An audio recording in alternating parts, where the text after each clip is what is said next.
Ako ay Pilipino na nasa Amerika at alam ko ang diborsyo ay isang malaking issue ngayon sa Pilipinas. Ngayon, ang dahilan ng diborsyo, kahit nasaan kayo, ay dahil hindi na kayo nagkakasundo na mag-asawa at nawala na ang paggalang at pagmamahal sa isa't isa. Yung pagmamahal na nakita ninyo o naramdaman ninyo noong una ninyong nakita ang inyong asawa.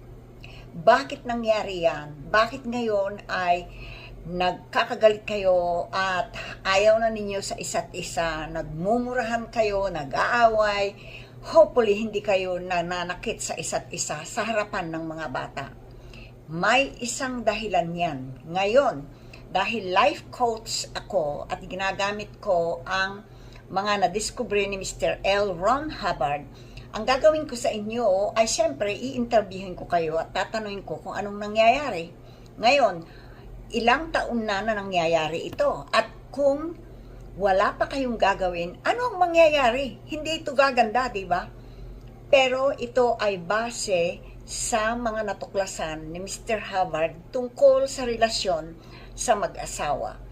Una kong gagawin sa inyo ay tawagan niyo ako dahil i-interviewin ko kayong dalawa ngayon. Kung ayaw ng isang partner, okay lang. Pero kailangan ay mag-usap kayo na kayong dalawa ay mag-meet na nandoon ako para kausapin ko kayo. Pangalawa ay i-refer ko kayo sa chaplain ng Church of Scientology.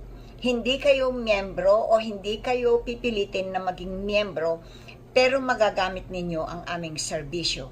Number 1, kakausapin kayo ng chaplain.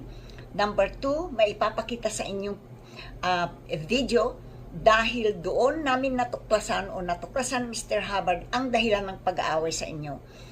Ngayon, pangatlo, may mga kurso na i-advise sa inyo. At kung talagang ayaw pa rin nyo at nag-aaway pa rin kayo, haharap kayo sa counselor. Sa counselor, ilalabas ninyo lahat yung mga nangyayari sa inyo. Kung gusto ninyong maging magkaibigan, kahit na magdiborsyo kayo at magkausap kayo ng maganda at hindi nagtatalakan sa harapan ng mga bata, o kaya ay gusto ninyo na ituloy ang inyong kalagayan o relasyon bilang mag-asawa at alagaan ng mga anak at palakihin, kausapin ako. Napakagandang life coaching ito para sa mga nag-aaway na mag-asawa. May solusyon.